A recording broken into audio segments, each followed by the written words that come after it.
नमस्कार दोस्तों, स्वागत आप सभी का एक बार पुनः डीपी एडुकेयर के इस ऑनलाइन प्लेटफॉर्म पर। मैं आपके साथ सुनील भारद्वाज।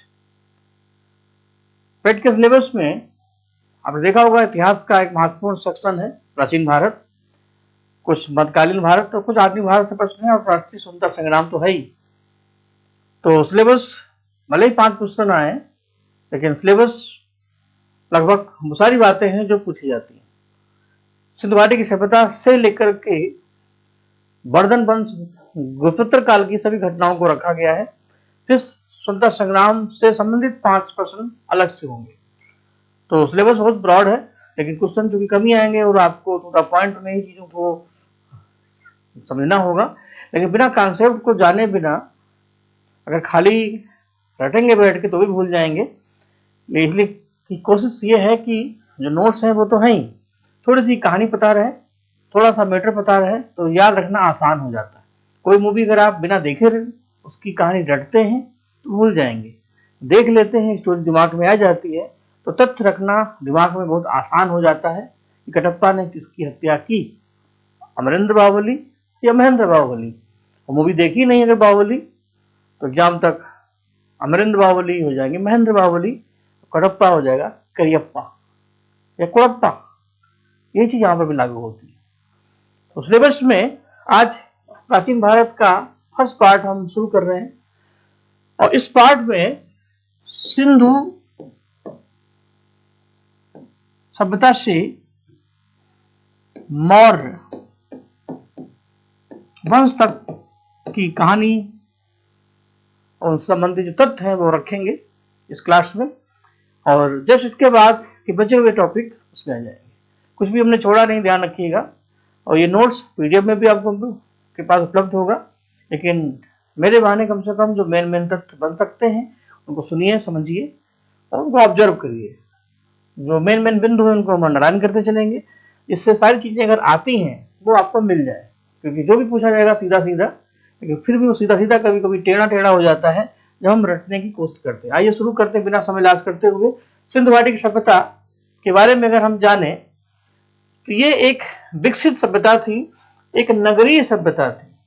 वैदिक सभ्यता जहां ग्रामीण सभ्यता थी, वैसे ही ये नगरीय सभ्यता थी जो 2500 से 1750 ईस्वी के आसपास फैली। हड़प्पा सभ्यता इसलिए कहते हैं क्योंकि ये पहला प्रमाण था, पहला स्थल था जहां इस सभ्यता को खोजा गया 1921 में दयाराम साहनी जी के द्वारा।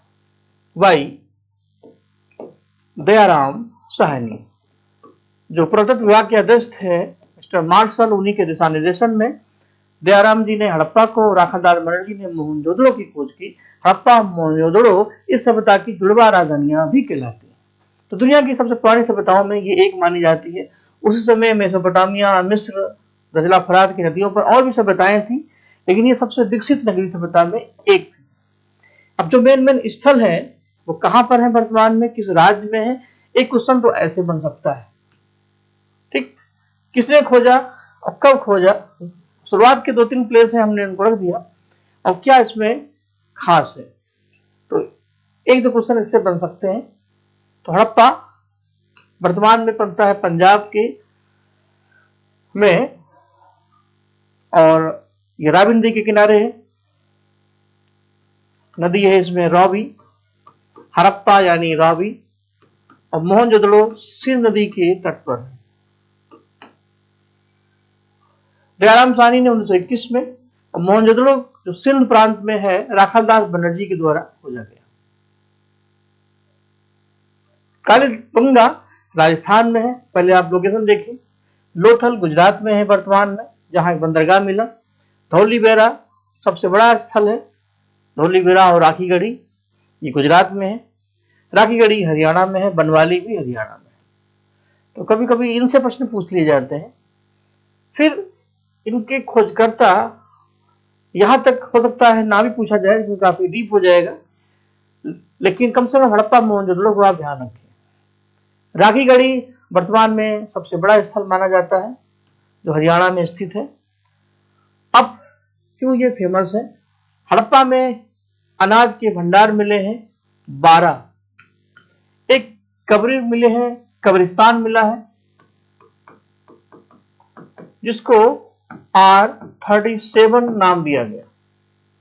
मोहनजोदड़ो में स्नानागार, जिसको ग्रेट बाथ बोलते हैं, महान स्नानागार, अन्नागार मिला है। जहां का सबसे लार्जेस्ट, सबसे बड़ी इमारत है मोहनजोदड़ो से। बाकी अभी और क्षेत्र पढ़ेंगे तो मोहनजोदड़ो में ही सूती कपड़ा मिला है, एक कांसे की मूर्ति मिली है, पशुपति शिव मिले हैं, ये सब हमें मोहनजोदड़ो से मिलता है। कालीबंगा में ग्रामीण सभ्यता के प्रमाण मिलते हैं, तो यहाँ जले हुए खेत मिलते हैं, पशु बलि मिलती है और हवन कुंड मिले हैं। तो कालीबंगा में हमें खेत खलिहान का पता मिलता है। लोथल बंदरगाह सबसे फेमस। धौलीबेरा में water production, water harvesting system, जल संरक्षण सबसे बेहतर माना जाता था। बनवाली में भी कृषि के प्रमाण मिले हैं। तो बनवाली और कह सकते हैं कालीबंगा कृषि और पशुपालन से संबंधित काफी फेमस प्रसिद्ध क्षेत्र माने जाते हैं। तो कालीबंगा का बंगा, बनवाली का बन, बंगा बन या बन बंगा, दोनों में बाबा है, दोनों में लीली है, काली बनवाली, काली वाली, या इस तरीके से आप याद कर सकते हैं। हड़प्पा सभ्यता की सबसे बड़ी विशेषता है नगर संयोजन। हर नगर एक सिस्टमेटिक तरीके से बसा था, समकोण पर सड़कें थी, ढकी हुई नालियां थी, तो सब कुछ ग्रिडिंग सिस्टम में था, एक सुव्यवस्थित प्रणाली मिलती है। दो भाग मिलते हैं, ऊंचा भाग जो राजकीय प्रसादी क्षेत्र में माना जाता है, निचला भाग जो था वो आवासीय था। यानी इस तरीके देखिए, ये पश्चिम है, ये पूरब है। तो पूरब में जो है आवास थे और पश्चिम में राजकीय क्षेत्र माना जाता है। तो ये ऊंचा भाग था पश्चिम में और नगर का जो हिस्सा था, निचला भाग, ये था पूर्व में। इस तरीके से दो टीले मिलते हैं। पकी पकी हुई ईंटें, सड़कों का जाल, ढकी हुई नालियां, हवादार कमरे, ये सब विकसित प्रणाली मानी जाती है। पानी का जल निकाल सिस्टम काफी बेहतर था। आज देखिए दिल्ली जैसे शहरों में देखिए और उस जमाने के शहरों में देखिए कि उस समय की नगर व्यवस्था कितनी बेहतर थी, पानी की निकासी कितनी बेहतर थी। और ग्रेट बाथ बेसिकली धार्मिक स्थान के लिए माना जाता था, क्योंकि किसी भी सभ्यता को आप पढ़ते हैं तो उसके टॉपिक वाइज आप पढ़ेंगे तो आपको समझने में और हमें समझाने में आसानी रहेगी। अर्थव्यवस्था की हम बात करें, क्योंकि किसी जब हम कह सकते हैं सभ्यता की बात करते हैं तो उसकी राजनीतिक, आर्थिक, सामाजिक, धार्मिक जो विकास है उन्हीं से बनते हैं। अर्थव्यवस्था ये एक नगरीय व्यवस्था थी, इसका मेन आधार था व्यापार और शिल्प। कृषि तो होती थी, लेकिन नगरीय सभ्यता से नगरों का मेन आधार है उद्योग और सेवाएं। ग्रामीण भारत में कृषि होती है। तो कपास के सबसे पुराने प्रमाण यहाँ से मिलते हैं, ये इंपॉर्टेंट है। बाकी जैसे पहले आज होती थी वैसे पहले होती थी। मेसोपोटामिया में से व्यापार होता था और दिलमुन द्वीप का उल्लेख मिलता है। यहीं पर मेलुहा जो है ये सिंध सभ्यता के बारे में बताता है। माना जाता है कि जो मोहनजोदड़ो है वो मेलुहा के रूप में माना जाता है और मेलुहा के प्रमाण हमें मेसोपोटामिया के व्यापार से मिलते हैं। साफ साफ पता चलता है कि उस समय हमारा व्यापार ईरान मेसोपोटामिया से होता था। कॉइन्स का प्रयोग ज्यादा नहीं था, बस विनिमय पर आधारित व्यवस्था थी। और लोथल एक महत्वपूर्ण बंदरगाह माना जाता है व्यापार के लिए। समाज कैसा था? समाज था मात्र प्रधान, मात्र सत्तात्मक। एक वैदिक समाज था पितृ सत्तात्मक। नारी की स्थिति काफी बेहतर थी, लेकिन वैदिक काल तक आते आते नारी की स्थिति थोड़ी सी कमजोर होने लगती है, क्योंकि मातृ पूजा के सब प्रमाण मिलते हैं, चाहे वो उर्वरता का प्रतीक हो, चाहे नट करती हुई मूर्ति। महिलाओं की स्थिति काफी बेहतर थी। कोई महल के अवशेष नहीं मिलते। समानता पर आधारित समाज था, चूंकि एक बड़ी व्यापारिक व्यवस्था थी तो इस व्यवस्था को चलाने वाले जो लोग थे वो व्यापारी थे। धर्म, क्योंकि यहाँ पर प्राकृतिक शक्तियों की ज्यादा पूजा होती थी, वृक्ष पूजा है, पशु पूजा है, नाग पूजा है, मातृ देवी की पूजा होती थी, प्रजनन देवी, उर्वरता का पौधा मिला है हड़प्पा से, जिसमें एक इमेज चित्र मिलता है जिसमें नाभि से एक पौधा निकल रहा है, जो बताता है कि यहाँ देवी को उर्वरता का प्रतीक माना गया। योग मुद्रा में शिव, पशुपति शिव के प्रमाण मिलते हैं मोहनजोदड़ो से। ये इंपॉर्टेंट है, देखिए जहां जहां से प्रश्न आ सकते हैं वहां पर टोकना हमारा काम है। ये इंपॉर्टेंट है, पढ़ लेना। बाकी तो बहुत कुछ है, लेकिन क्या नहीं पढ़ना है, क्या पढ़ना है, इनके बीच की सीमा रेखा बड़ी पतली है। देख सब लीजिए, और उसमें से वही चीज हमने रखी भी है, लेकिन उसमें भी जो सबसे इंपॉर्टेंट है तो पशुपति शिव, एक शिव ध्यान की मुद्रा में है, जिनके इधर भी दो जानवर है, गैंडा, भैंसा, बाघ और हिरण। तो मार्शल ने इनको पशुपति शिव कहा है। चांद मार्शल कहते हैं कि हो ना हो ये हमारे आदि शिव हैं। बाकी यज्ञ, मंदिर, पूर्ति पूजा के कोई प्रमाण यहां पर नहीं मिलते। लिपि कैसी थी? हड़प्पा सभ्यता की जो लिपि थी वो पिक्टोग्राफी वाली थी, यानी चित्रात्मक थी, जिसको आज तक हम पढ़ नहीं पाए, क्योंकि इसके जो चिन्ह है वो चित्र के रूप में है, और अधिकतर लेख सील पर मिलते हैं जिनको हम पढ़ नहीं पाए। विज्ञान प्रौद्योगिकी की बात करें तो मापतोल की सिस्टमेटिक प्रणाली थी, इंच, पाट, तराजू, मानक के प्रमाण मिलते हैं। ईंटों का एक अपना आकार था, ये भी वैज्ञानिकता है, 1 2 3 1 2 4 सॉरी, इस रेशियो में। जल निकासी की व्यवस्था हो, ग्रेड सिस्टम हो, ये सब चीजें सिस्टमेटिक थी, जो बेहतर वैज्ञानिकता की बात करती है।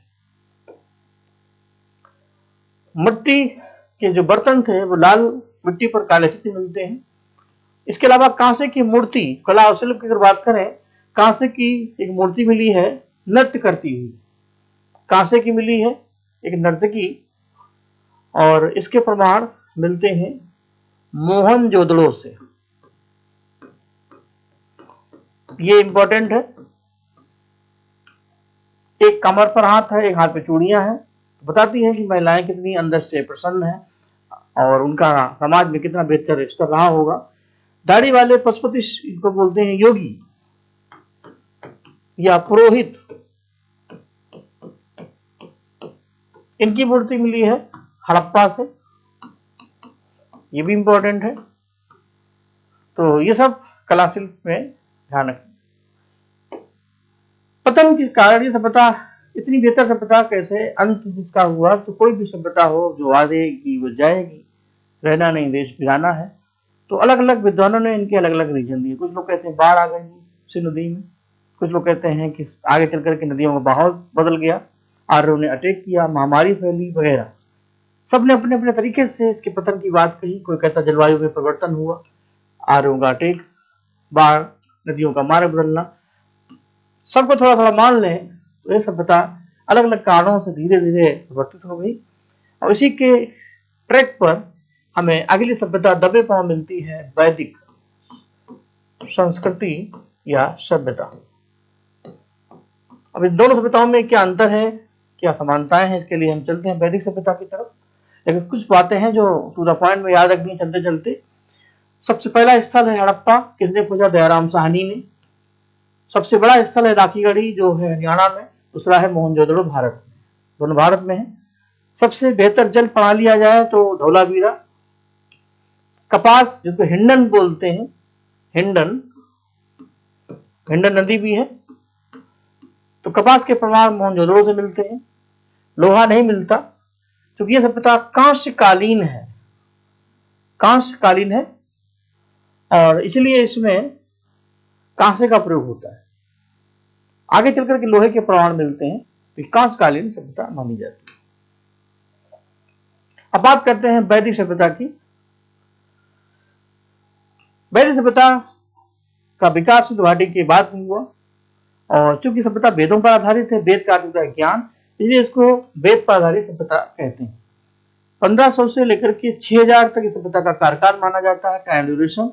इसको दो समय हम डिवाइड करेंगे, ऋग्वैदिक काल जो ऋग्वेद पर आधारित था 1500 से 1000, दूसरा है पोस्ट वैदिक यानी उत्तर वैदिक जो 1000 से 600 ईसा पूर्व के आसपास।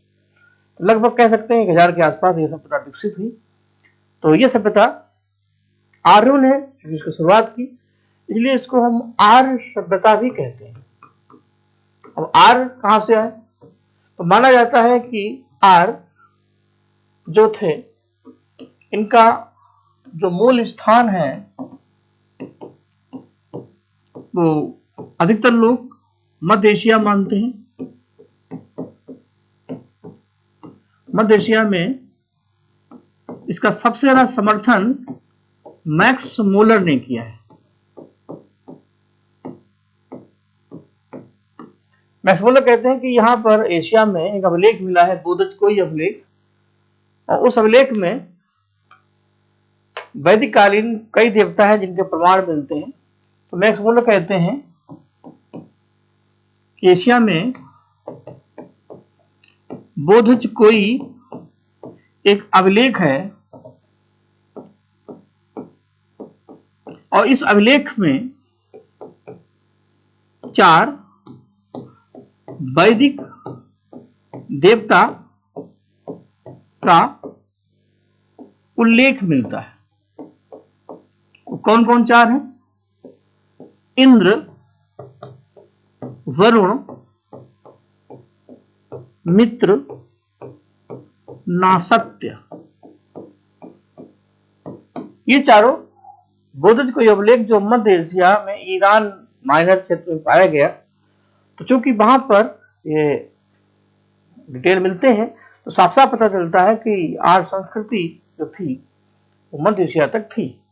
तो इसलिए मैक्स मूलर का समर्थन सबसे ज्यादा हो जाता है।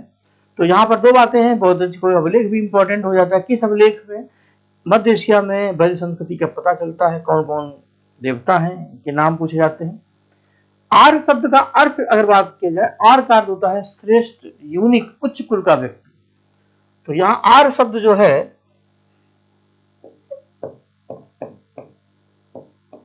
इसका अर्थ है उच्च कुलीन, हाई क्लास व्यक्ति। समाज में जो काफी हाई क्लास सोसाइटी से बिलोंग करता है, पढ़ा लिखा है, एजुकेटेड है, उसको हम आर्य कह सकते हैं। तो अब एक सभ्यता से शुरुआत करते हैं। सबसे पहले ऋग्वैदिक काल, जिसका आधार है ऋग्वेद, जो सबसे पुराना वेद है, सबसे पुराना ग्रंथ माना जाता है संसार का। बाद में अन्य वेदों का विकास हुआ उत्तर वैदिक काल में। एक चीज उसमें आपको ध्यान रखनी है, आर्यों ने चूंकि वैदिक सभ्यता की शुरुआत की तो इनका शुरुआती जो क्षेत्र था वो सप्त सैंधव प्रदेश था। सप्त सैंधव प्रदेश को इस तरीके से मैं आपको समझा देता हूं, जैसे ये हमारा हिमालय रीजन माना जाता है, आज भी है। तो इस रीजन में जो सिंध नदी है वो ये रही आपकी। बाकी जो नदियां हैं जैसे झेलम है, चिनाव है, रावी है, सतलज है, ब्यास है, तो इस पूरे क्षेत्र को हम सिंधु और उनकी सहायक नदियों का प्रदेश कहते हैं। आज भी है, पहले भी था। और इसी पहले क्षेत्र में पहले सिंधु सभ्यता विकसित थी, इससे हड़प्पा यहां पर है, तो मोहनजोदड़ो ये था। बाद में इसी स्थान पर जिस सभ्यता ने अपने को ढाला वो है ऋग्वैदिक काल। यानी इन नदियों के मैदानों में यह है 7 नदियों का प्रदेश, सप्त सैंधव प्रदेश, जिसमें सिंध से लेकर के सरस्वती तक ये था, जिसमें सिंधु, वितस्ता, अब ये नाम भी ध्यान रखिएगा, सब सिंधु में जो नदियों के वैदिक नाम है ये पूछे जाते हैं। तो सिंधु को सिंधु ही कह सकते हैं, वितस्ता झेलम, अस्किनी को चिनाव, परसुणी को रावी, विपाशा ब्यास, शतुद्री सतलज, सरस्वती को सरस्वती कह सकते हैं। कहीं कहीं द्वसदती भी कहा जाता है, किसी किसी बुक्स में इसको घग्गर भी कहते हैं आज की। जो अदृश्य है। आगे चलकर के उत्तर वैदिक काल में आर्यों का जो विकास हुआ वो सतलज सिंधु से होते हुए गंगा के मैदान तक हो जाता है। तो ये ध्यान रखना है कि सिंधु वैदिक काल में आर्यों का विकास सिंधु से सतलज तक हुआ, उत्तर वैदिक काल में सतलज से गंगा के मैदानों तक हो जाता है। इसलिए का जो क्षेत्र है पंजाब जम्मू कश्मीर का जो ये वाला एरिया है, यहाँ पर ये अपने को व्यवस्थित करते हैं। ये है इनका भौगोलिक क्षेत्र। इससे दो चार चीजें आपकी बेहतर हो जाए। समाज कैसा था? पितृ प्रधान था। सिंधु घाटी सभ्यता का समाज मातृ प्रधान था, इनका पितृ प्रधान था, पिता मुखिया है। तो उत्तर भारत का जो आज हमारा समाज है, अगर हम आज भारत के समाज की बात करें तो आर्य चूंकि उत्तर भारत में थे, आज हमारा जो आर्यावर्त है ये पूरा रीजन, ये पूरा हिस्सा क्या है? आर्यावर्त है, आज भी है। तो आर्यों ने इस पूरे क्षेत्र को देखा। आज इस क्षेत्र की भाषा है हिंदी, लिपि है देवनागरी। दक्षिण भारत में आज भी द्रविड़ क्षेत्र है, यहाँ की भाषा है तेलुगु, तमिल, मलयालम और कन्नड़। आज भी दक्षिण भारत जो है, दक्षिण भारत में मातृ प्रधान है। आप साउथ की कोई मूवी देखिए, साउथ के प्रशासन को देखिए, शिवाजी को देखिए, सातवाहन को देखिए, मराठों को देखिए, मातृ पूजा पर विश्वास करते हैं, क्योंकि वहां पर अभी भी मातृ पूजा है, क्योंकि डीएनए वही। उत्तर भारत में क्योंकि आर्य संस्कृति थी, इसलिए यहां पर पितृ प्रधान समाज है। बेटा होता है तो हम पूरे गांव को खाना खिलाते हैं, बेटी हो जाए तो कोई चूल्हा ना जले। बेटा बेटी एक समान, सब पढ़ेंगे सब बढ़ेंगे, बेटी राष्ट्र का धन। हरियाणा पंजाब जैसे क्षेत्र में ये पूरा एरिया जहाँ हरियाणा, पंजाब, दिल्ली, चंडीगढ़, राजस्थान, आज यहाँ जो लिंगानुपात है इतना गड़बड़ है, उसकी वजह पुत्र प्रेम है, क्योंकि वैदिक काल से ये चीजें चली आ रही। तो समाज स्थापित प्रधान, कई यहाँ जनजातियां थी जिसमें पुरोहित राजा कृषक होते थे। महिलाओं को शुरुआत में सम्मानजनक स्थिति थी, घोषा, अपाला, लोपा जैसी महिलाएं मिलती हैं, लेकिन आगे चल करके महिलाओं की स्थिति में गिरावट मिलती है। एक पत्नी प्रथा मिलती है जनरली, लेकिन कहीं कहीं स्रोतों में हमें बहुपत्नी प्रथा के भी प्रमाण मिलते हैं, जो एक राजा की कई पत्नियों के प्रमाण हमें मिले हैं। धर्म, क्योंकि इस काल की व्यवस्था जो थी प्रकृति पर आधारित थी, तो प्राकृतिक बहुदेववाद, प्रकृति के नजदीक हमने अपने शासन को चलाया। इसलिए जितने भी देवता थे प्रकृति पर आधारित थे। इंद्र वर्षा के देवता, अग्नि देवता, वरुण देवता, सोम, मरुत। पूजा पाठ, हवन, इनका महत्व बढ़ा। इसलिए वैदिक काल में जो टॉप 3 गॉड मिलते हैं, जिनकी सबसे ज्यादा आहुति मिलती है, उसमें इंद्र, वरुण, अग्नि, सबसे ज्यादा इनको काल किया गया। मंदिर के प्रमाण नहीं मिलते, मूर्ति पूजा के प्रमाण नहीं मिलते, आत्मा पुनर्जन्म जैसी बातें हमें मिलती हैं उत्तर वैदिक काल में, जो उपनिषदों की शुरुआत होती है। उपनिषद वेदों के अंत में लिखे गए, तो ये शुरुआती व्यवस्था थी जहां पर हम प्रकृति से जुड़े हुए थे और आर्यों ने अपने को भारत में सेटल किया। और आगे चल करके सामाजिक व्यवस्था की बात करते हैं, तो इसी समाज में हमें वर्ण व्यवस्था भी मिलती है, और वर्ण व्यवस्था में हमें जो मिलता है, जो लोग पढ़े लिखे थे उनको ब्राह्मण कहा गया, जिन्होंने युद्ध लड़े वो क्षत्रिय, जो व्यापार किए, खेतीबाड़ी किए, वो वैश्य। ये तीनों आर्य कहलाते हैं। जो स्वामी थे, मालिक थे, क्योंकि ये सत्ता इनके हाथ में थी। लेकिन शूद्र, जिनको अनार्य कहा गया, ये दास हो गए, क्योंकि भारतीय थे लेकिन द्रविड़ भारतीय थे, क्योंकि ये भारत के मूल के थे। जैसे अंग्रेजों ने हमें अपना गुलाम बनाया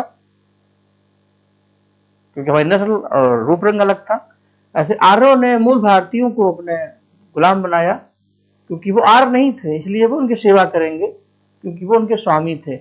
यहां से वर्ण व्यवस्था शुरू हुई, अपने अपने काम बांट दिए कि समाज में समरसता बनी रहे, जो ब्राह्मण है भाई पूजा पाठ करेंगे, जो शूद्र हैं वो ये नहीं कर सकते, जो कि इस लायक नहीं है, तुम सेवा करो। उत्तर वैदिक काल, यानी एक चीज यहाँ बहुत ध्यान रखना, जो वर्ण व्यवस्था थी इसका जो आधार था ऋग्वैदिक काल में, ये ज्ञान और कर्म था। यानी जरूरी नहीं कि आप ब्राह्मण है तो आपको सब कुछ आता है। कोई पढ़ा लिखा अगर है, क्षत्रिय है, अगर उसको वेद आते हैं तो वो भी ब्राह्मण हो जाएगा। जैसे राजा जनक क्षत्रिय थे, जो कि ये रामायण काल का दौर माना जाता है ऋग्वैदिक का, कि विश्वामित्र और वशिष्ठ के हमें प्रमाण मिलते हैं, राजा भरत के प्रमाण मिलते हैं, उन्हीं की परंपरा में दशरथ और राम और उनकी परंपरा मिलती है। तो माना जाता है कि पर राजा जनक क्षत्रिय थे, लेकिन वो वेदों के ज्ञाता थे, उनको बहुत कुछ तात्विक ज्ञान का अनुभव था, इसलिए वो ब्राह्मण कहलाए। तो वर्ण व्यवस्था कैसी थी? ज्ञान और कर्म पर आधारित थी। उत्तर वैदिक काल में ये व्यवस्था कैसी हो गई? जन्म पर आधारित, यहीं से जन्म से आधारित हो गई, यही जाति व्यवस्था की शुरुआत हो गई। उत्तर वैदिक काल में आप पढ़े लिखे हो या ना हो, आप ब्राह्मण तो आपका बेटा भी ब्राह्मण, यही आज चल रहा है। तो इससे कई जातियां बनी, फिर जो उपजातियां बनी। आज की जो जाति व्यवस्था है इसका आधार है वर्ण व्यवस्था, जिसकी शुरुआत ऋग्वैदिक काल से हमें देखने को मिलती है। तो ये भी हो गया। आर्थिक जीवन, कृषि और पशुपालन यहाँ का मुख्य व्यवसाय था। गाय प्रतिष्ठा का विषय था, क्योंकि जिस आज जिनके पास 4 व्हीलर गाड़ियां हैं उसका सामाजिक स्टेटस है। उस समय जिनके पास इतनी गाय है समाज में, उसी की वैल्यू है, क्योंकि प्रतिष्ठा का प्रतीक है। गाय के लिए बकायदा युद्ध भी हो जाते थे। सिक्के जनरली नहीं थे, तो वस्तु विनिमय ही व्यापार का माध्यम था। तो ये थी आर्थिक व्यवस्था। राजनीतिक व्यवस्था, राजा जो थे उसके लिए कई कबीले होते थे। सभा और समितियां जो थी वो राजा का चुनाव करती थी। एक युद्ध मिलता है दासराग युद्ध, ये इंपॉर्टेंट है, जो रावी नदी के किनारे था। रावी नदी पर इसका युद्ध हुआ, 10 राजाओं के बीच था, जिसमें प्रमुख राजा थे सुदास। इसमें भरत कुल के सुदास जो थे उनकी विजय हुई।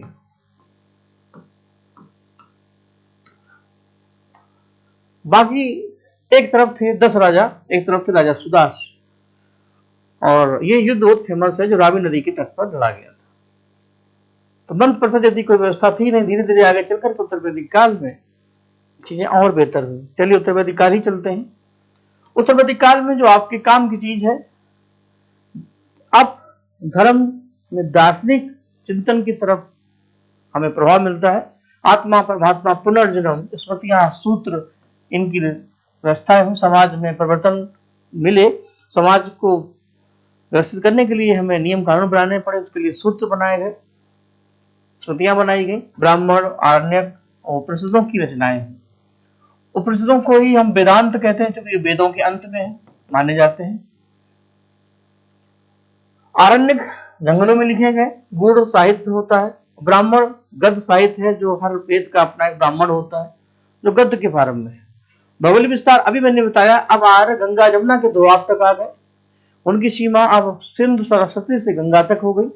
और अब इसी समय भारत में 16 महाजनपद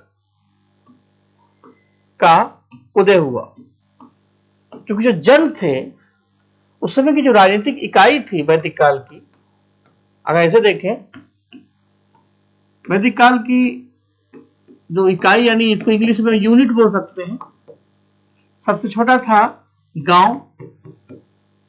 गांव से बनता है विश्व, यानी आज का परगना, इसको परगना ले सकते हैं, तहसील। फिर जन, जो आज का जिला है, और फिर से बनता है राष्ट्र, आज का नेशन। तो ये उस समय की राजनीतिक इकाइयां थी।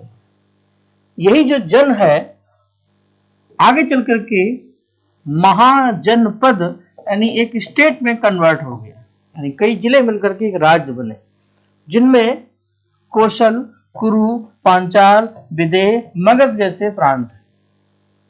तो 16 महाजनपद का उदय हमें उत्तर वैदिक काल मिलता है। ये भी आगे इसके बाद हम उस पर कंटिन्यू करेंगे। अब राजा का टेम्पो हाई हुआ, प्रभाव बढ़ने लगा। अब सभा समितियां राजा को उतना कंट्रोल नहीं कर पाती थी। राजा अपना वर्चस्व करने के लिए रासु अश्वमेध यज्ञ भी करता था। इसके प्रमाण हमें रामायण काल में मिलते हैं, महाभारत काल में मिलते हैं। लवकुश ने भी, राजा राम ने भी अश्वमेध यज्ञ किया था। लवकुश जी ने उनका घोड़ा रोका था, फिर युद्ध हुआ था। इस तरीके से युद्ध हमें महाभारत काल में भी मिलते हैं और इस आधार पर राजनीतिक व्यवस्था हमें देखने को मिलती है। धार्मिक और दार्शनिक विकास की बात करें, यज्ञ और जटिलता और बढ़ी। पुरोहित वर्ग, जाहिर बात है, व्यापारी वर्ग, पुरोहित वर्ग और ब्राह्मण वर्ग प्रभावशाली होगा।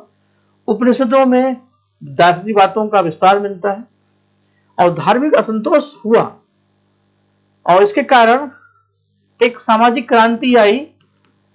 उसकी वजह आपको मैंने पहले भी बताई थी, दोबारा भी बता रहे हैं, क्योंकि जब उत्तर वैदिक काल में वर्ण व्यवस्था जाति व्यवस्था में बदल गई तो जो अनार्य थे, जिनको हम शूद्र, हरिजन, दलित, अस्पृश्य कह सकते हैं, तो हमारे भारतीय ही थे, तो उनको संस्कृत नहीं पढ़ने दी जाती थी। समाज में इतने ज्यादा क्लास हो गए, इतनी ज्यादा बाधाएं आ गई, वो पूजा पाठ नहीं कर सकते थे। एक दास की जिंदगी कैसी होती है, वैदिक काल से लेकर के आधुनिक भारत तक हम जानते हैं। हमारे अधिकारी हमारे पास नहीं थे, हमारे ही घर में हम गुलाम थे।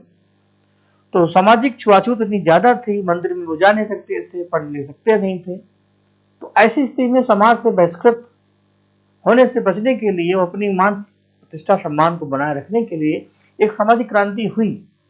उस क्रांति के सूत्रधार थे महात्मा बुद्ध, जिन्होंने एक नई भाषा पाली, जो आम भाषा थी, उसी के माध्यम से उपदेश दिए और बिना किसी बैरियर के लोगों से कहा बुद्धम शरणम गच्छामि, और उनको गले लगाया और उनको लगा कि ये ज्यादा अच्छा है। यहीं से सामाजिक परिवर्तन हुए और यहीं से बौद्ध धर्म का भी विकास हुआ। देखिए भाई, बौद्ध धर्म, जैन धर्म, क्योंकि जब अति हो जाती है तो यही होता है। क्योंकि इस काल में जो वर्ण व्यवस्था थी वो जाति व्यवस्था में बदल गई। लोहे का आविष्कार हुआ, अतरंजी खेड़ा में इसके प्रमाण मिलते हैं। यूपी में है अतरंजी खेड़ा, जो उत्तर प्रदेश में पड़ता है, में लोहे की साक्ष्य मिलते हैं, ये पूजा जा सकता है। इसलिए लोहे का जब विकास हुआ तो वैसे ही अस्त्र शस्त्र हुए, हल बैल कसी की परंपरा शुरू हुई, स्थायी सिक्के भी बनना शुरू हुए और यहां से युद्ध कौशल बढ़ा। इसका असर हमें मिलता है 16 महाजनपद में, जब बड़े लेवल पर युद्ध लड़े जाने लगे। सामाजिक परिवर्तन मैंने अभी बताया था, वर्ण व्यवस्था कठोर हो गई, ब्राह्मण, क्षत्रिय, वैश्य, शूद्र अब जाति व्यवस्था में बदल गई। अब वर्ण व्यवस्था जो थी वो जन्म से हो गई। जन्म से आप पिता जिस वर्ण का है, जिस जाति का है, बेटा भी उसी वर्ण जाति का होगा। महिलाओं का स्टेटस गिरा, शिक्षा, यज्ञ, सभा से बाहर हो गई। पिता की संपत्ति पर महिलाओं को कोई अधिकार नहीं था, राजनीतिक पद कोई उनके पास नहीं था, तो ले देकर के सोशल स्टेटस उनका डाउन होने लगा। उपनयन संस्कार, बाल विवाह हमें मिलते हैं और धर्म सूत्र में, चाहे वो नारदी सूत्र हो, चाहे मनुस्मृतियां हो, इनमें सामाजिक नियम मिलते हैं, समाज को कैसे व्यवस्थित रखना है। जितने नियम बनते जाएंगे समाज उतना ही जटिल होता जाएगा। इसी के वजह से समाज में बहिष्कार हुआ और क्रांतियां हुई। फिलहाल इस वैदिक सभ्यता का विकास सिंधु के पतन के बाद हुआ, ये ध्यान रखिएगा। और ये व्यवस्था जन पर आधारित जनजाति व्यवस्था थी, कबीली व्यवस्था थी। उत्तर वैदिक काल में वर्ण व्यवस्था और यज्ञ प्रधान थी। वैदिक साहित्य में धर्म, दर्शन, समाज शिक्षा का विवरण मिलता है और इस सभ्यता के अंत में ही हमें जैन बौद्ध धर्म की पृष्ठभूमि मिली। कोई धर्म अचानक नहीं बनता है, समाज में बदलाव आते हैं। संस्कृत भाषा के स्थान पर पाली भाषा क्यों आई? पाली हमारी पहली जन भाषा कहलाती है और प्राकृत हमारी दूसरी जन भाषा कहलाती है। फिलहाल उत्तर वैदिक काल से होते हम आगे बढ़ते हैं। जो काम की बातें थी मेन वो हमने सारी शेयर कर दी। इससे कम से कम विषय की एक पकड़ अच्छी हो जाएगी। थोड़ा विषय को समझ लेंगे, फिर आप जो पढ़ेंगे, जहां से पढ़ेंगे, आपके लिए आसान हो जाएगा। जैन धर्म, बौद्ध धर्म को हम एक साथ कोरिलेट भी कर देंगे, पहले अलग अलग पढ़ा देते हैं। जैन धर्म की खास बात है कि ये एक शुचिता, पवित्र, अहिंसावादी धर्म है जो श्रवण परंपरा से निकला है। इसका मेन उद्देश्य है मोक्ष की प्राप्ति, अपने को जानना। क्योंकि जैन धर्म हो, चाहे बौद्ध धर्म हो, चाहे हिंदू धर्म हो, कोई भी धर्म हो, वो ये कहता है कि ये शरीर पूर्व जन्म कर्मों का फल है, बंधन है, क्योंकि हम अपने को नहीं जानते और अपने को ना जानना ही अविद्या है। इसके लिए हमें चाहिए आत्मज्ञान, अपने को जानना ही आत्म दीपो भव है। इसके लिए हम जितने पवित्र होते हैं मनसा वाचा कर्मणा, उतनी ही शुद्धिकरण से हम अपने से जुड़ पाते हैं, मन हमारा स्थायी रहेगा। इसके लिए अहिंसा, सत्य, अस्तेय, ब्रह्मचर्य जैसे आधार हैं जिन पर चल करके हम अपने को जान सकते हैं। तो जैन धर्म में तीर्थंकर हमें मिलते हैं। संख्या कितनी है? 24। पहले थे ऋषभदेव या आदिदेव, ये ध्यान रखिएगा। और अंतिम है महादेव, महावीर स्वामी, जिनको वर्धमान भी कहते हैं। अब यहां से बात करते हैं महावीर स्वामी की। महावीर स्वामी का जन्म वैशाली में हुआ था, कुंडग्राम में। पिता थे सिद्धार्थ, माता थी त्रिशला। 30 वर्ष की अवस्था में उन्होंने घर छोड़ा। 29 वर्ष की अवस्था में सिद्धार्थ ने, महात्मा बुद्ध ने घर छोड़ा, 1 साल पहले। 12 वर्ष की तपस्या के बाद 42 साल की एज में इनको ज्ञान मिला। आफ्टर 20 ईयर महात्मा बुद्ध ने 29 वर्ष में घर छोड़ा और 6 वर्ष की तपस्या के बाद उनको ज्ञान मिला, यानी 35 वर्ष में। तो उनका 12 वर्ष, उनका 6 वर्ष, इनका 29, उनका 30। 72 वर्ष की आयु में पावापुरी में इनको निर्माण मिला और कवल्य की प्राप्ति।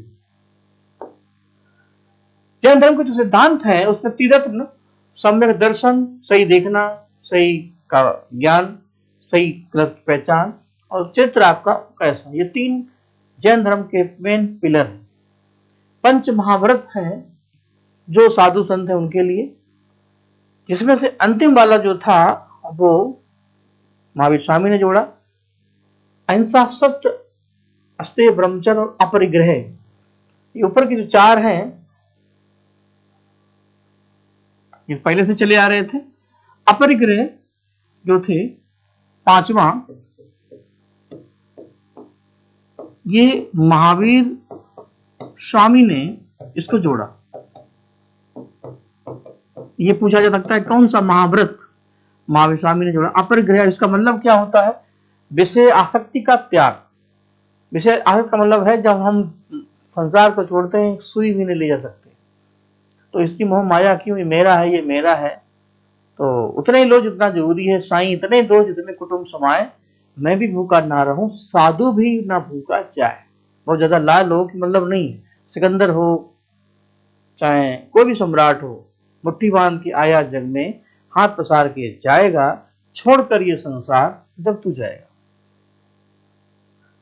तो ये 5 महाव्रत हैं। अस्तेय का मतलब होता है चोरी ना करना। ब्रह्मचर्य का मतलब है अपनी जो इंद्रियां हैं इनको स्वच्छता की तरफ ले जाना और बहुत ज्यादा विलासी जीवन ना जीना।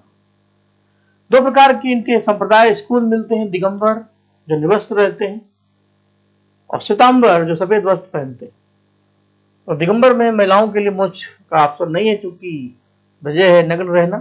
श्वेतांबर में ऑप्शन है क्योंकि सफेद वस्त्र पहनते हैं। श्वेतांबर विचारधारा और दिगंबर दोनों अपने अपने स्तर पर चलती रही। दिगंबर के संस्थापक हैं वो थे भद्र बाहु और श्वेतांबर के संस्थापक थे स्थूल भद्र। ये ध्यान रखिएगा। इनके जो साहित्य है इनको हम आगम कहते हैं। जैसे बौद्ध धर्म में त्रिपिटक है वैसे यहाँ आगम है। और इनकी भाषा है प्राकृत, ये इंपॉर्टेंट है। बौद्ध धर्म की भाषा थी पाली, वैदिक काल की भाषा थी संस्कृत। प्रसार और संरक्षण, जैन धर्म का संरक्षण चंद्रगुप्त मौर्य ने किया, खारवेल ने किया और इसी परंपरा में संप्रति, आप मौर्य काल पढ़ते हैं, संप्रति राजघारी थे, उन्होंने भी इसका संरक्षण किया। और दक्षिण भारत और पश्चिम भारत में ये सबसे ज्यादा लोकप्रिय पहले भी था, आज भी गुजरात महाराष्ट्र में सबसे ज्यादा जैन धर्म के शिक्षाएं और शाखाएं मिलती हैं। एक चीज मैं इसमें और जोड़ देता हूं, फिर आगे बढ़ते हैं बौद्ध धर्म की तरफ। सिद्धांत में स्यादवाद, हो सकता है पूछ दिया जाए स्यादवाद और अनेकांतवाद ये किस धर्म से संबंधित है, तो आंसर होगा जैन धर्म। क्या है मैं शॉर्ट में बता देता हूं। स्यादवाद ज्ञान की सापेक्षता का सिद्धांत है, जो कहता है कि किसी का कोई ज्ञान, कोई दावा नहीं कर सकता मेरा ही ज्ञान सर्वश्रेष्ठ है और पूरा है, क्योंकि ज्यों ज्यों डूबे ज्ञान रंग त्यों त्यों उज्जवल होए।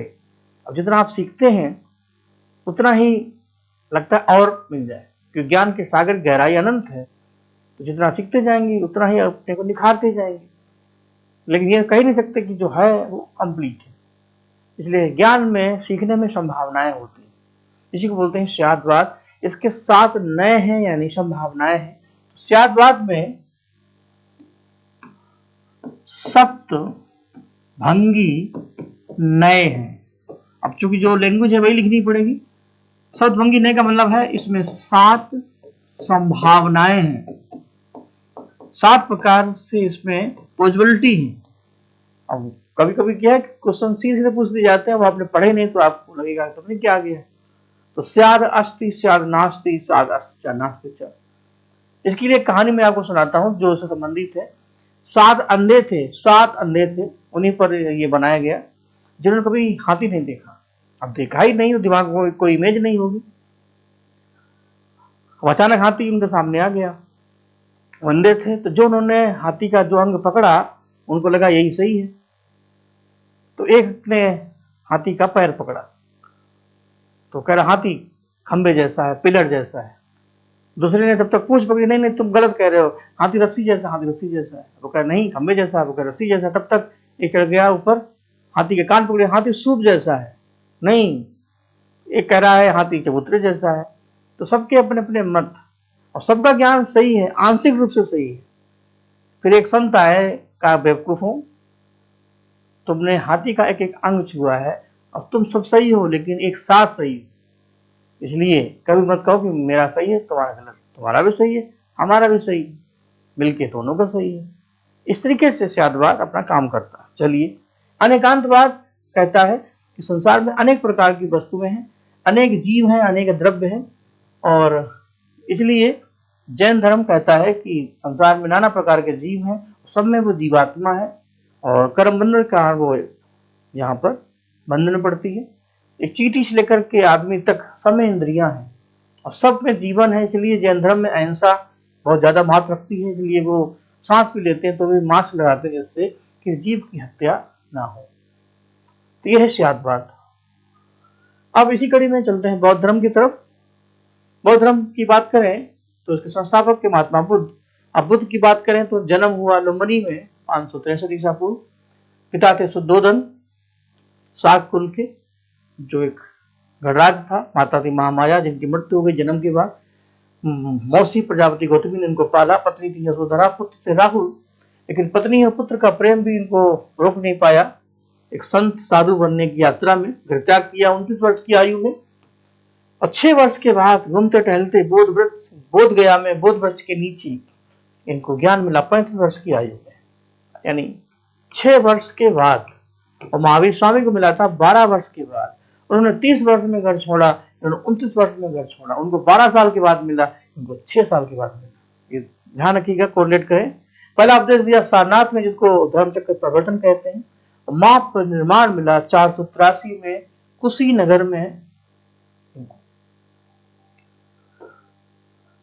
इनके जो सिद्धांत है, जो सिद्धांत से प्रश्न पूछे जा सकते हैं, तो बौद्ध धर्म का पहला सिद्धांत है 4 आर सत्य। संसार में दुख है तो उसका कारण भी है। उसका कारण क्या है? मोह माया तृष्णा। आप कि परिवार में किसी व्यक्ति की डेथ हो जाती है तो उससे चूंकि आपसे लगाव है, मोह माया है, फीलिंग्स जुड़ी है, तभी दर्द होता है, तभी हम रोते हैं। लेकिन संसार में हर व्यक्ति की किसी न किसी व्यक्ति की डेथ होती रहती है। ये जीवन रूपी रेल में एक कोई आता है तो कोई जाता है। किसी गैर व्यक्ति की डेथ पर हम रोते नहीं है क्योंकि उसके साथ कोई तृष्णा, कोई मोह नहीं है। दुख का कारण तृष्णा है। जब ये हट जाएगा तो अपने भी रोएंगे, तो हम उससे दुखी नहीं हुए, क्योंकि हम जानते हैं संसार एक सराय के समान है। तृष्णा का अंत संभव है। जब अविद्या का अंत हो जाएगा तो तृष्णा का भी अंत हो जाएगा, और अष्टांगिक मार्ग से तृष्णा का अंत होगा। अष्टांगिक मार्ग यानी 8 मार्ग है जिन पे चल के हम अपने को जान सकते हैं। तो 8 मार्ग में ये 8 है, तो कौन सा नहीं है ये ध्यान रखना है। सम्यक दृष्टि, हमारी नजर अच्छी हो, सही गलत की पहचान हो, संकल्प लें कि क्या करना है क्या नहीं करना है, बोलने में जीभ पर कंट्रोल हो, कर्म हमारे अच्छे हों, आजीविका के साधन ईमानदारी वाले हों, हिंसात्मक हो, प्रयास आपका बेहतर हो, ईमानदारी वाला, स्मृतियां हमें बना रहे, ये ध्यान रहे कि हम संसार में क्यों है। महात्मा बुद्ध कहते हैं हर व्यक्ति को कम से कम 1-2 बार शमशान जरूर जाना चाहिए, कब्रिस्तान। जब जलते हुए सबको देखेंगे, जब गिरती हुई, जब हम कब्रों को देखेंगे तो लगेगा कि जैसे ये है कल को हम भी जाएंगे। तो चीजों से मोहमाया आपकी कम होगी, ये स्मृति दिमाग में रहे। और जब ये जितना बेहतर होगा हम समाधि की तरफ उतना ही बढ़ेंगे। तो ये 8 रास्ते हैं जो बौद्ध धर्म में हमें आगे ले जाते हैं। 3 रत्न हैं यहाँ पर, बुद्धम शरणम गच्छामि, धर्मम शरणम गच्छामि, संघम शरणम गच्छामि। इसके अलावा एक सिद्धांत है प्रतीति समुत्पाद, ये इंपॉर्टेंट है। ये बौद्ध धर्म का एक कार्य कारण सिद्धांत है, जो ये कहता है कि हर कारण का एक कार्य है और हर कार्य के पीछे कोई ना कोई कारण होता है। दुख है तो उसका कोई ना कोई कारण है, वो क्या है? अविद्या है, तृष्णा है। तो प्रतीति समुत्पाद कार्य कारण सिद्धांत है, किसका है? बौद्ध धर्म का। बौद्ध धर्म आत्मा को नहीं मानता, जबकि जैन धर्म मानता है। तो ये अनात्मवाद, आत्मा को ना मानना, और बौद्ध धर्म क्षण भंगुरवाद, दुनिया में हर घर हर क्षण बदल रही है धूप जिंदगी की, सब कुछ क्षणिक है, सब कुछ मिथ्या है। तो क्षणभंगवाद भी बौद्ध धर्म का सिद्धांत माना जाता है। शाखाएं हैं इनकी हीनयान और महायान। हीनयान यानी ऐसा यान जो कहता है कि हम अपने पर ही ध्यान दें, दूसरे के चक्कर में काहे पड़े। जिस नाव से आप नदी पार की, कुछ लोग कहते हैं कि इस नाव को तोड़ दो, दूसरा अपना खुद बनाए, और कुछ लोग सोचते हैं कि हमने पार की तो दूसरे को मौका मिले। तो माता बुद्ध ने कहा महायान एक ऐसा यान जो सबके भले के लिए होता है। हीनयान की मानसिकता संकीर्ण है, ये व्यक्तिगत मोक्ष पर ध्यान देते हैं। महायान बुद्ध को ईश्वर मानते हैं और ये लोक कल्याण के लिए काम करते हैं। माता बुद्ध ने भी कहा कि जिस विधि से, जिस रास्ते से हमने अपने को जाना, तो हम चाहते हैं उस रास्ते से सब जाएं और सब अपने को जाने। और अपने, हर व्यक्ति महात्मा बुद्ध नहीं बन सकता, लेकिन वो विधि जो जिससे वो अपने को जान पाए, उस विधि से बाकी लोग भी जाने, तो इसके लिए उन्होंने महायान परंपरा का प्रचार। दोनों अलग अलग संप्रदाय थे, हीनयान और महायान। आगे चल करके जब बौद्ध संगीत आप पढ़ते हैं, चौथी बौद्ध संगीत में हीनयान और महायान अलग हो जाते हैं और महायान शाखा का विकास होता है। और आज अधिकतर जो देश हैं, चीन है, कोरिया है, जापान है, या महायान संप्रदाय विकसित है। एक है वज्रयान जो तंत्र मंत्र विचारधारा को मानता है, तो बेसिकली हिमालय क्षेत्र में, तिब्बत में लोकप्रिय है। इनके ग्रंथ हैं जिनको हम त्रिपिटक कहते हैं, ये इंपॉर्टेंट है। त्रिपिटक, विनय पिटक में नियम आचार है, सुत्त पिटक धर्म और उपदेश की बात करता है, और अवधम पिटक फिलॉसफी दर्शन की बात करता है। अशोक ने बौद्ध धर्म को संरक्षित किया, और इसके अलावा श्रीलंका, म्यांमार, चीन, जापान, तिब्बत, कोरिया, इन सभी देशों में आज भी बौद्ध धर्म काफी लोकप्रिय धर्म माना जाता है। अब दोनों को जरा एक साथ कंपेयर कर लेते हैं। संस्थापक महावीर स्वामी और गौतम बुद्ध दोनों 6वीं शताब्दी में ही समाज हमें दिखाई पड़ते हैं। जैन धर्म की भाषा प्राकृत, बौद्ध धर्म की भाषा पाली।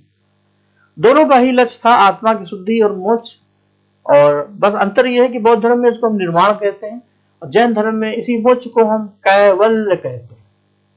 कैवल्य आत्मा जैन धर्म के अनुसार है, बौद्ध धर्म के अनुसार नहीं है, तो अनात्मवादी हो गए। मूर्ति पूजा दोनों में हुई, इसमें भी उसमें भी, लेकिन बाद में, क्योंकि दोनों ही अनीश्वरवादी हैं, ईश्वर को नहीं मानते। लेकिन आगे चल करके उनके समर्थक थे, उन्होंने महात्मा बुद्ध को, महावीर स्वामी को ईश्वर का ही अवतार माना और आगे चल करके उनकी पूजा करने लगे। व्रत जैन धर्म में पंच महाव्रत हैं, तो इसमें अष्टांगिक मार्ग है। जैन धर्म का जो क्षेत्र है दक्षिण भारत, पश्चिम भारत माना जाता है और बौद्ध धर्म का विकास भारत, श्रीलंका, एशिया जैसे कई देशों में हुआ। जैन धर्म से समाज में बहुत ज्यादा सुधार नहीं हुआ, क्योंकि श्वेतांबर और दिगंबर दो संप्रदाय हैं। जो श्वेतांबर संप्रदाय है वो समाज को थोड़ा आगे ले जाता है, लेकिन दिगंबर संप्रदाय में चूंकि वो निरस्त रहते हैं तो समाज में बड़े स्तर पर ये उतना लोकप्रिय नहीं हो पाया। महिला जो क्षेत्र है वो समाज है वो नहीं जुड़ पाया। सबसे ज्यादा समाज सुधार का काम किया बौद्ध धर्म ने, क्योंकि उन्होंने जाति व्यवस्था के खिलाफ आवाज उठाई, यहीं से सामाजिक संस्कृति की शुरुआत भी की।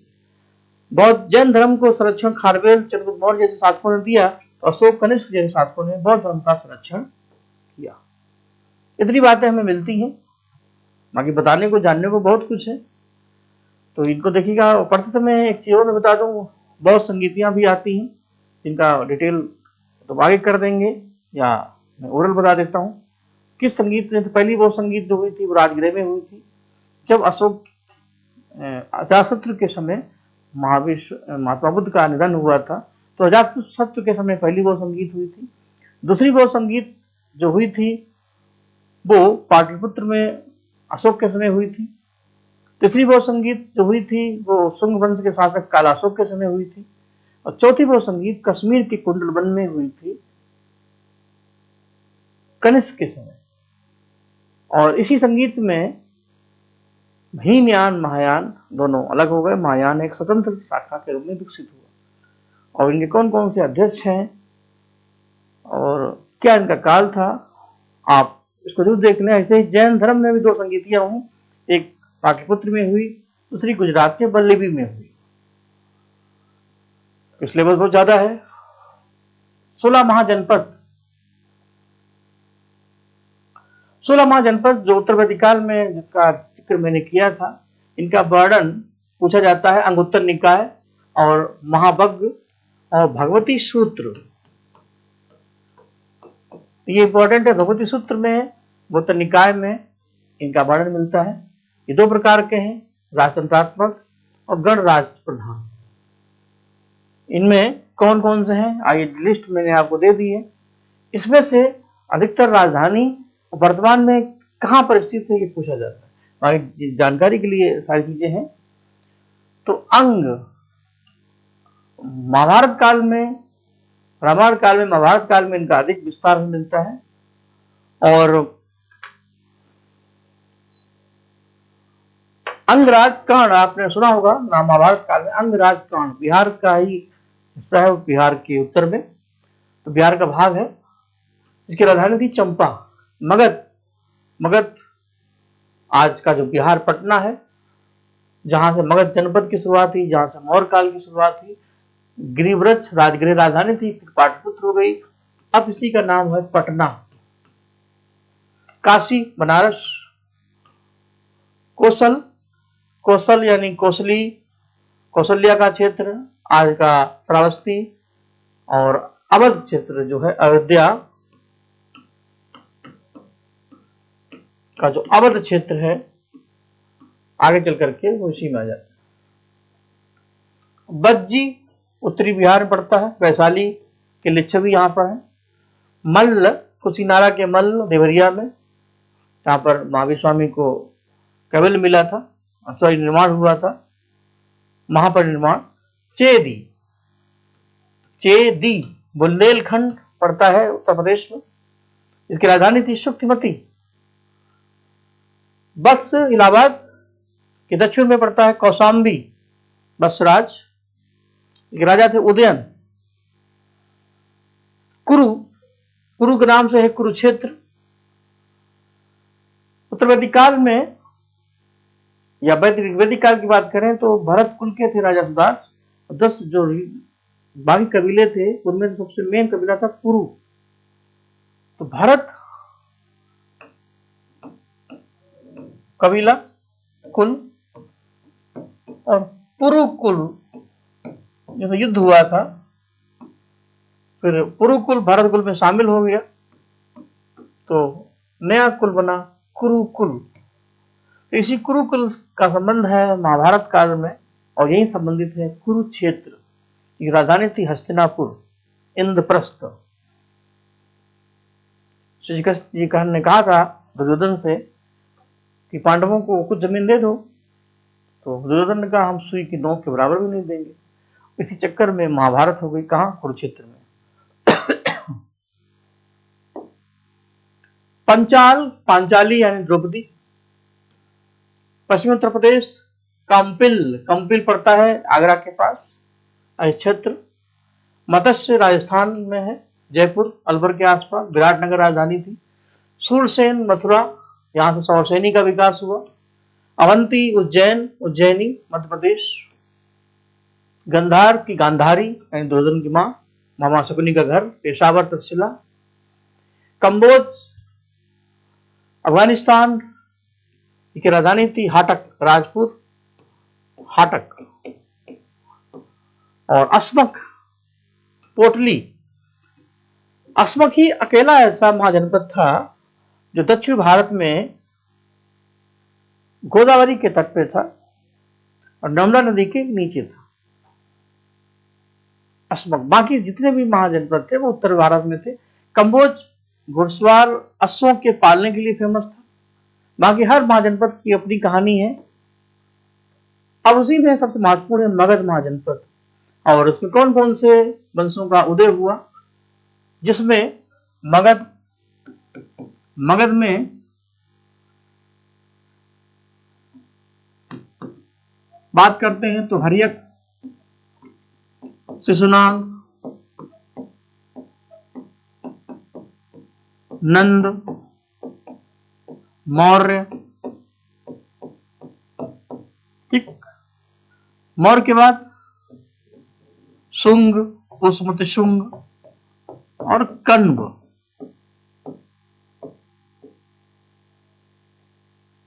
ये मिलेंगे हमें उत्तर वैदिक काल में। तो कौन कौन से महाजनपद है उसमें बात करते हैं। क्यों मगध इतना लोकप्रिय था? क्योंकि लोहे का आविष्कार हुआ था और लोहे के सबसे ज्यादा खनन, उसके माइंस इस क्षेत्र में थी। गंगा नदी और सोन नदी के एरिया में था, उपजाऊ जमीन थी, कृषि पशुपालन बेहतर था और सेना मजबूत थी, हथियार उपलब्ध थे, अच्छे राजा थे, अच्छे श्रमिक थे, नदी का किनारा था। यह वो रीजन थे जहां पर मगध काफी डेवलप था। अब शुरू करते हैं हर्यक वंश। किस वंश में कौन सा शासक है आपको यह ध्यान रखना है। हर्यक वंश में बिंबिसार है, अजाशत्रु है, उदयन। बिंबिसार ने इसकी शुरुआत की, राजधानी राजगृह या गृहज को बनाया, अंग राज्य का विलय किया। ये ध्यान रखना है किसने कौन सा विलय किया। विवाह नीति इनकी सबसे बेहतर थी, जिससे अकबर की विवाह नीति है। तो वो महाजनपद जो टकसाली से कौशल है, लिच्छवी है, मद्र है, इनसे वैवाहिक संबंध बनाए।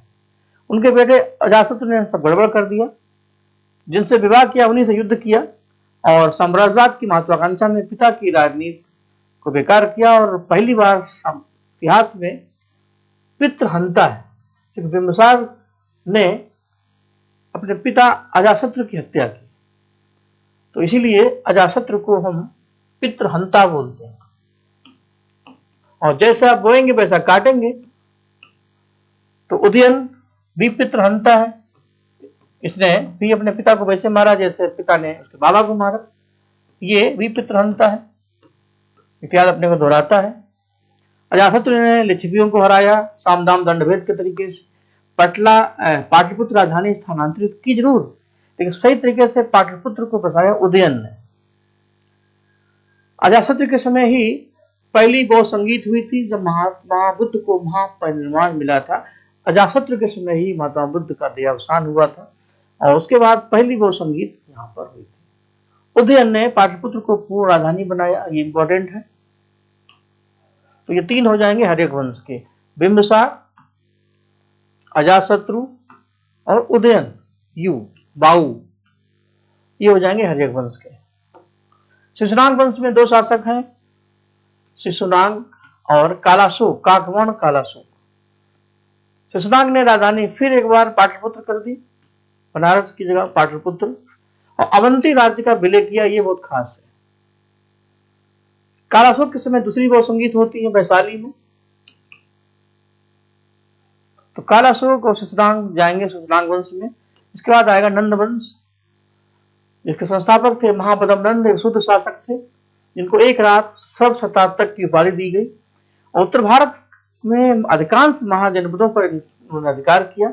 इसी वंश के सबसे कह सकते हैं अलोकप्रिय शासक थे धनानंद, जिनको धन बहुत पसंद था। चाणक्य से इनकी 2-4 बात हो गई। सिकंदर के अटैक को लेकर के चाहते थे कि मगध समर्थन करे, धनानंद ने उनका अपमान किया और इसी अपमान का बदला लिया कि चंद्रगुप्त ने नंदवंश को ही नष्ट किया। यहीं से शुरू हो जाता है मौर्य वंश, एक शक्तिशाली वंश जो केंद्रीय प्रशासन के लिए जाना जाता है। इसका साम्राज्य काफी सेंट्रलाइज था। स्थापना की चंद्रगुप्त मौर्य ने, राजधानी थी पाटलिपुत्र। और इस वंश को जानने के बहुत स्रोत हैं, जैसे क्वेश्चन आ जाते हैं। मुद्रा राक्षस विशाखदत्त की पुस्तक है, इसमें ध्यान रखिए। अर्थशास्त्र है चाणक्य की, चाणक्य को हम चाणक्य, कौटिल्य, विष्णुगुप्त भी कहते हैं। मेगस्थनीज की इंडिका है। मेगस्थनीज जो है वो सिकंदर के दूत सेल्यूकस के राजदूत है, जो चंद्रगुप्त मौर्य के दरबार में गए थे, जिन्होंने पुस्तक लिखी इंडिका। इसके अलावा बौद्ध ग्रंथ दीपवंश और महावंश है, जिसमें भी चंद्रगुप्त मौर्य साम्राज्य की जानकारी मिलती है। अशोक के शिलालेख तो है ही। चंद्रगुप्त मौर्य के बारे में आइए देख लेते हैं थोड़ा विस्तार से। मौर्य वंश के संस्थापक हैं गुरु चाणक्य हैं, कौटिल्य, विष्णुगुप्त हैं, जो मैंने बोला था, लिखा हुआ भी है। धनानंद को हराया। अर्थशास्त्र जो है वो प्रशासनिक किताब है, एक राजनीति की पुस्तक है। नाम नहीं कि अर्थशास्त्र मतलब है अर्थव्यवस्था, और इसमें राजा के कर्तव्य क्या है, राजा को कैसे कार्य करना चाहिए, इन सबका उल्लेख मिलता है। चंद्रगुप्त मौर्य ने सेल्यूकस को हराया। हराने के बाद संधि हुई और काबुल, कंधार, बलूचिस्तान, ये सब दहेज में मिला। और चंद्रगुप्त ने हाथी दिए और अपनी पुत्री हेलेना का विवाह हुआ। किससे? चंद्रगुप्त से। और ये सब मिल गया दहेज में। बिना कुछ करे धरे ही जो पश्चिमोत्तर क्षेत्र था पाकिस्तान, अफगानिस्तान का आज का हिस्सा, ये मिल गया। मौर्य साम्राज्य का क्षेत्र और बढ़ गया। मेगस्थनीज सेल्यूकस का दूत था जो उनके दरबार में आया। बाद में चंद्रगुप्त मौर्य ने जैन धर्म को स्वीकार किया। ये ध्यान रखना है, किस धर्म को अपनाया? जैन धर्म को। गुरु थे भद्रबाहु। अब कर्नाटक में इन्होंने भूखे प्यासे रह करके अपने शरीर को त्यागा। उसको बोलते हैं संलेखना विधि। संलेखना मतलब होता है बाई फास्ट शरीर को त्याग करना। इसी कड़ी में इनके बेटे हैं बिंदुसार, जिनको इतिहास में अमित्र घात कहा जाता है, शत्रुओं का नाश करने वाला। इनके दरबार में एंटियोकस जो थे सेल्यूकस के उत्तराधिकारी, उनके दूत आए थे, जिनका नाम है डाइमेकस।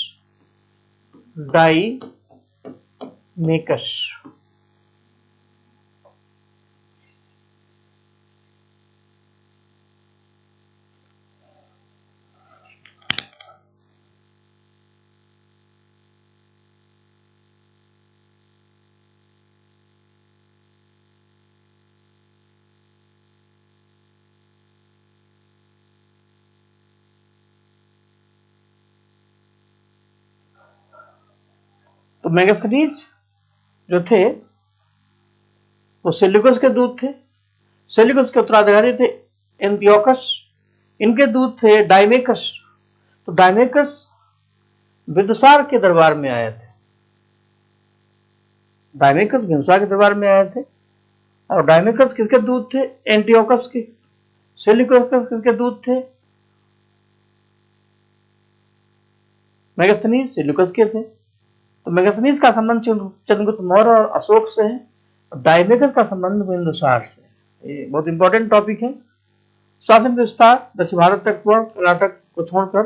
इनके बेटे थे अशोक। अशोक के बारे में बहुत कुछ है जानने को। बिंदुसार के पुत्र थे, प्रारंभ में युद्ध प्रिय थे, बाद में धर्मप्रिय हो गए। कलिंग युद्ध 261 में हुआ था। 13वें शिलालेख में इन्होंने अपने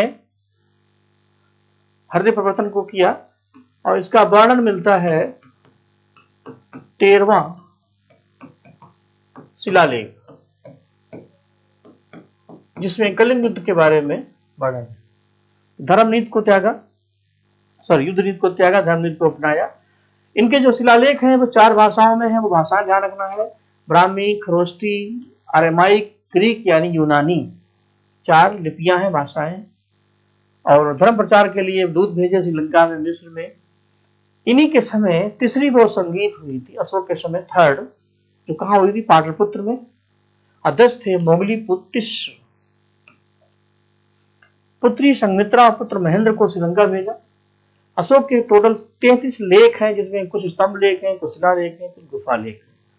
जैसे मेन है सारनाथ, लोहिया नंदनगढ़, रूपनाथ। सारनाथ में ही 4 सिंह शीर्ष है और धर्मचक्र का जो तीलियों का जो चिन्ह है, राज चिन्ह हमारा, यहीं से लिया गया।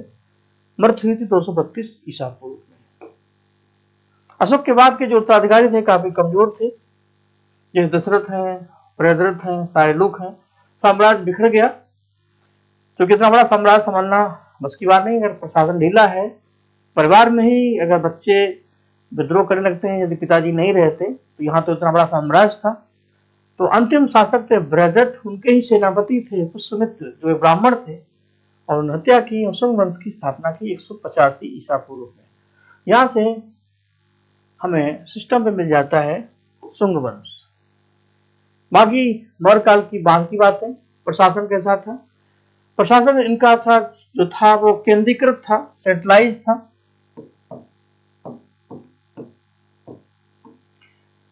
राजा सबसे सुप्रीम पावर रखता था। चाणक्य के 7 सिद्धांत थे, सप्तांग थ्योरी, ये इंपॉर्टेंट है। किसी राज्य को चलाने के लिए 7 अंग होते हैं, जिनको सप्तांग कहते हैं। तो सप्तांग सिद्धांत कहां से लिया गया है? चाणक्य अर्थशास्त्र से। और 7 अंग कौन से हैं जो किसी राज्य के लिए जरूरी है? राजा, उसके मंत्री, जिला जहां वो रहते हैं, दुर्ग, किला होना चाहिए, पैसा होना चाहिए, कोष, सेना, और मित्र अच्छा है तो राज्य सुरक्षित है।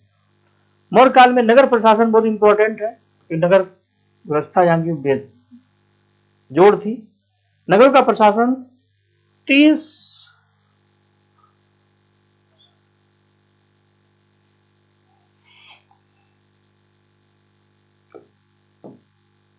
6 समितियों द्वारा होता था और हर समिति में 5 सदस्य थे, यानी 6 समितियां थी। 6 गुणे 5 बराबर 30 सदस्य। 6 समितियां होती थी, हर समिति में 5 सदस्य होते थे। टोटल कितने हो जाएंगे? 30। वो समितियां व्यापार, उद्योग, यातायात, सुरक्षा, इन सबको देखती थी।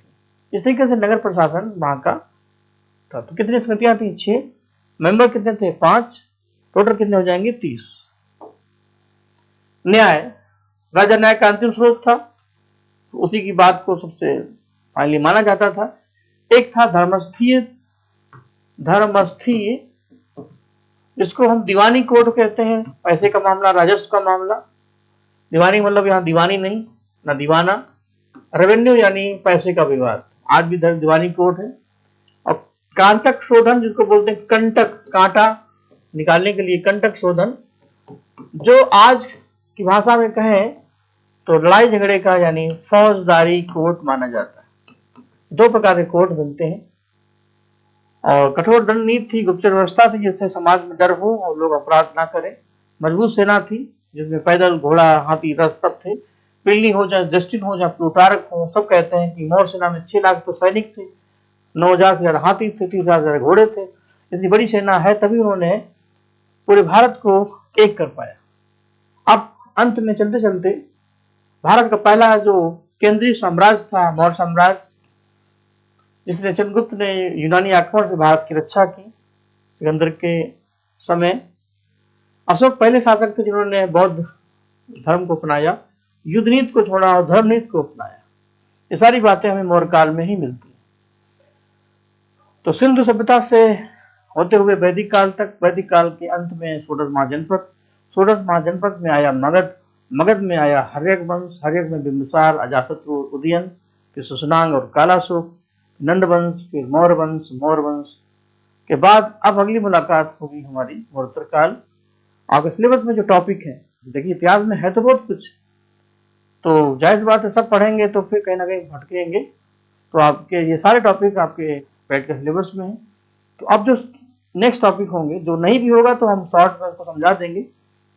तो अगली जो सीरीज होगी वो बाकी के टॉपिक में होगी, जिसमें आपका गुप्त है, वर्धन वंश है, जिसमें जो आधा है, जो जो मेरे हिसाब से इम्पोर्टेंट टॉपिक है, जहाँ से प्रश्न उठते हैं, जहाँ से बनते हैं, उनको जरूर देख लें।